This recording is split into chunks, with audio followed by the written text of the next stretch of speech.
Rules of this. I'm going to be giving all these monsters a rating from 1 to 10. 10, I'm winning. 0, I'm dying. And by the way, me winning does not necessarily mean I beat them up. If I manage to escape, it means I won. Also, just to make it a little bit harder, I get turned into a human. So since a new game came out, we're going to start off with Poppy Playtime. Chapter 2. I briefly covered this in the last video, and I said that I'm probably going to die against Huggy Wuggy. So why don't we go to Chapter 2, assuming that the 10% chance I lived happened, and I managed to go up, and I met this spider mommy, and y'all can't call me weird, because that's her name, Mommy Longlegs. Now, there's not really any way I could fight her, because she has extremely stretchy arms. She's way bigger than... Yeah, I'm not really gonna fight her. And the thing is, I don't really want to do her challenges either, because I'm probably gonna die from the freaking caterpillar dog. However, my genius, extremely smart looking self came up with the genius idea. I go up to Mommy Longlegs. I feel like I'm about to get demonetized just by saying that name. And I do the one thing that us light skins were meant to do. I riz her up. And this will work here for one reason. She has slight intelligence. And not to mention, Daddy Longlegs exists. And since I don't see him around, their marriage is probably extremely shaky. So that means I could take advantage of that. So I go up to her and I'd be like, "Hey there, baby. Do you like basketball? Because when I saw you, my D rose." And I talked to her while air humping and playing the song "I'm the Biggest Bird," because it is mathematically impossible for you to get turned down if you do that. So for all my fans, go do that. So then I go up to her and I'm like, "Hey, your marriage is kind of looking a bit shaky. And I know y'all ain't be doing that shaking. I want to have some fun." So then after I do some ungodly things, doing her taxes, she lets me out of the whole facility and I run straight out of there. So that's obviously an easy 10 out of 10 if I'm using my epic strategy, and probably a 1 out of 10 if I'm doing it the way the game intended. Next up, we got Five Nights at Freddy's Security Breach. This is the newest one in the franchise, and I decided to do the newest one this time. And you know, at first I was gonna do this at one point in time, until I saw this guy do it, and I'm not gonna lie, he literally did it in such a perfect way that I don't even want to do it anymore. Although, to be fair, he didn't do every single animatronic. Like example, Monty. For Monty, I actually make sure I kill this guy as soon as possible. Unlike what the guy did in the video where he killed both Chica and Roxanne before him, I'm gonna play a bit smarter. You see, since Monty canonically ripped Bonnie to shreds, what I gotta do is I gotta go around and find all the evidence, like a detective man. And since I already know the evidence, it should be relatively easy. Then I show it to the homeboy Freddy, and then I hop into Freddy and make him go tell Chica and Roxanne. Now they're all pissed off at Monty, and they both beat him up 3-on-1, completely destroying him. And then when I make sure Roxanne and Chica are gone, I walk out of the suit and I piss all over Monty. And I'm like, "Oh yeah, bro, I've been holding that in all day." Then after that, just to make sure he's dead, I thrash him with my arms until he dies. Then I gotta go deal with Vanny, who might be a bit more of a problem. By the way, we skipped some stuff. Just to get you all caught up to speed, I already killed Sun, Roxanne, Chica, all the endoskeletons, and all the security bots just by using this dude's method.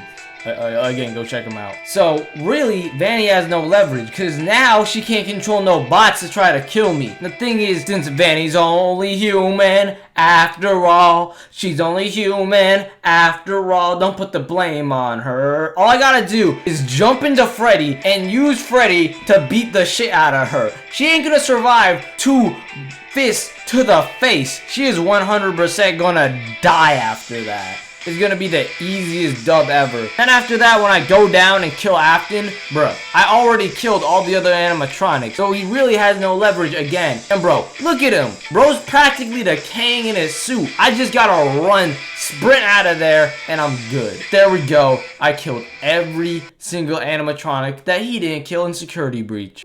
But I could still do Ruin. And for Ruin, I just pee on all the animatronics. Like, literally all of them are almost broken down, barely move. In fact, there's actually a lot of times where our main character could have just beat them up while they were still broken up. Like, bro, they're already laggy. There's no way they're gonna kill me when they're that laggy. Like, for Monty, I just stomp on them. They're not surviving my pee. And in case they do, I'm gonna make sure to rip their limbs off, which shouldn't be too hard because I just gotta get some blunt object and repeatedly hit their limbs. Just think about it. Ain't no way their limbs are so strong after all that time. They have probably been rusting down there with all of them not being clean. So that's an easy W right there. So after saying all that, I really don't see myself losing. 10 out of 10. Next up, we got the gay friends. I mean the rainbow gay friends. I mean the rainbow friends. So how do I evade each and every single one of these menaces? First off is Blue. If you play the games, y'all know he's pretty stupid. Bro moves 2 miles an hour. And although I'm not the fastest person, I could easily outrun 2 miles per hour. And even if I can't do that, I can just hide in a box and his dumbass won't even see me. So that's an easy 10 out of 10. I'm surviving. Plus, I'm gonna go find the nearest gun and I'm shooting him while he won't be able to get me. Then we got Green. Bro is blind and deaf. I'm not getting caught by no blind and deaf person. Maybe if they were just blind. But bro is deaf too. Like you literally walk past him in the game and he doesn't even notice you there. So again, 10 out of 10. Easy W. Now Orange is where stuff gets a bit harder. So though he's the smallest, he's the only one in the entire game who's actually a threat. However, whenever I see Orange around, I just gotta hide in the box. And the crazy thing is, even if you move in the box, Orange won't even notice you. However, I'm gonna give this guy a 7 out of 10 because if he sees me, it's complete raps. I am dead. Next up, we got Mark from Hello Neighbor. He's just sort of a buff dude. He has no supernatural abilities, although he's extremely slow. So I'm gonna have to give this dude an 8 out of 10. I'm probably winning. Especially because my strategy would just simply be not go inside the house. But if I somehow get locked in that giant fence, I'm jumping the fence. Next up, we got Mr. Tomatoes. Okay, this is pretty simple. All you literally gotta do is delete the game. And then he won't be able to do nothing. When I delete the game, he's gone. He's dead. He can't infect my computer. And since I'm assuming in this universe is not too big of a game, hopefully nobody tries to be a hero and screws everything out. So that's an easy 10 out of 10. I'm winning. Alright, now we got the final asshole I'm facing, and it's Slender Man. What can he do? You could teleport right next to me.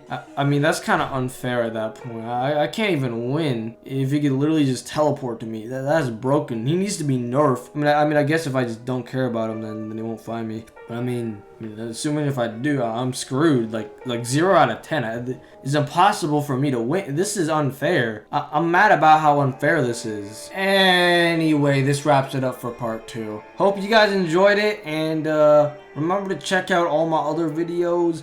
And if y'all want a part 3, probably do one day. Okay, so the health class video won't come out as early as it once was going to come out. More answers on the community tab if you're interested. It's going to come out a week late.